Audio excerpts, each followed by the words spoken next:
Is there a threat to Allied forces in Europe? Apparently not. They concluded that the planet Earth and the human race had been under some kind of survey or observation going on for hundreds, if not thousands of years.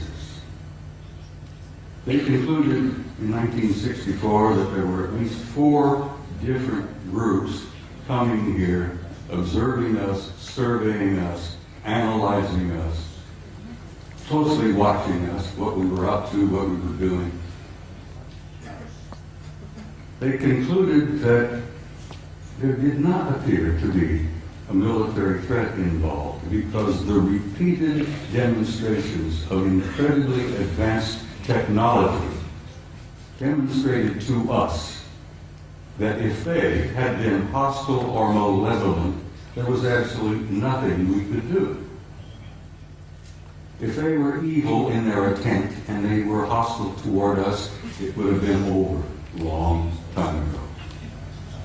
So, the conclusion was there were 4 different groups involved. They had been coming here for a very, very long time. Apparently, they were not malevolent or hostile. The question was, what the hell are they doing here? Why are they here? And why are they interested in us? Well, they did not know in 1964 what their agenda or their motives were. And I will tell you honestly and frankly that even today, our authorities, our senior military, our national security people, still don't totally grasp what their motives are, what their agendas are. Well, this study in 1964 was simply a beginning for me. As I said, I was never quite the same again. I jokingly say I used to be a normal human being. And after I read that study and launched on my 45 years of research, I lost all aspects of normality.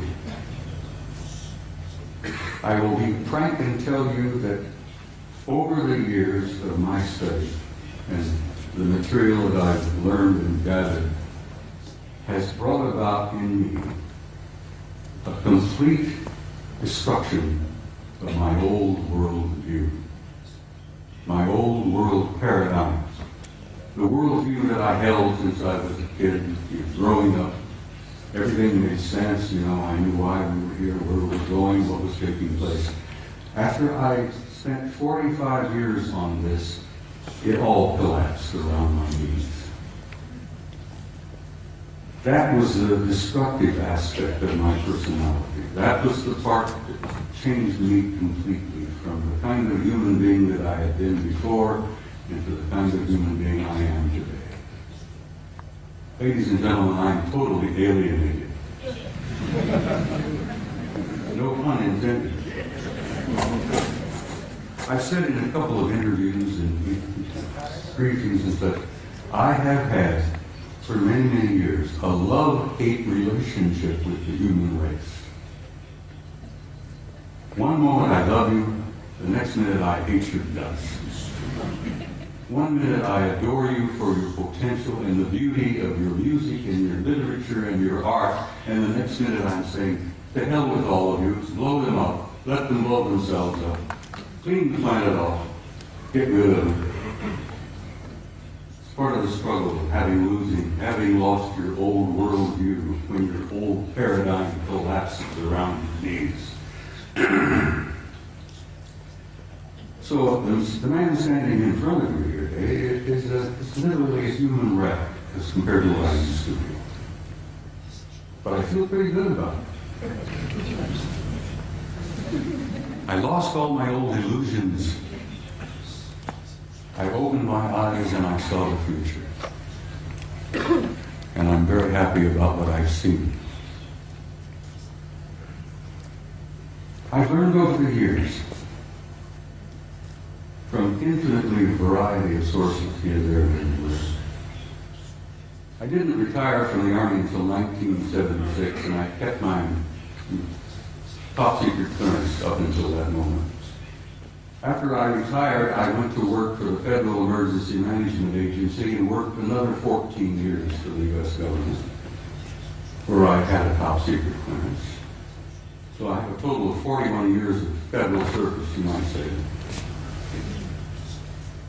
But I learned things over the years that literally still today stun me and shock me. I learned that the human race is a hybrid race. I've learned that we are not merely alone. We have never been alone. We have had an intimate interrelationship with advanced extraterrestrial intelligence from the beginning of our history. And let me tell you that that intimate interrelationship is still going on. This one race in particular apparently re-engineered us as a species about 200,000 years ago. What we are here today is what we call Homo sapiens sapiens. You're an engineered creature. Your genetics has been manipulated. You're not the same that you were, and you are not the same of what your children and grandchildren and great-grandchildren will be in the next 100 years. The human race is going through a transition. And it's more than a transition. It's what I've learned to be a transcendent transformation into a new race, into a new future. And your descendants will be as different from what you are here today as what you are from old Australopithecus 500,000 years ago. It's not something to be afraid of. Something to look forward to. You're growing, you're developing, you're becoming a new race, you're becoming a new species. Your grandchildren, your great-grandchildren, your descendants on in the next century or two have destiny in the stars. Don't you doubt that for a minute. This species, this race, this troublesome bunch of monkeys has a destiny in the stars. And we are a part of this infinite universe filled with intelligent life. And we have been from the beginning, but we're only now beginning to wake up and see it.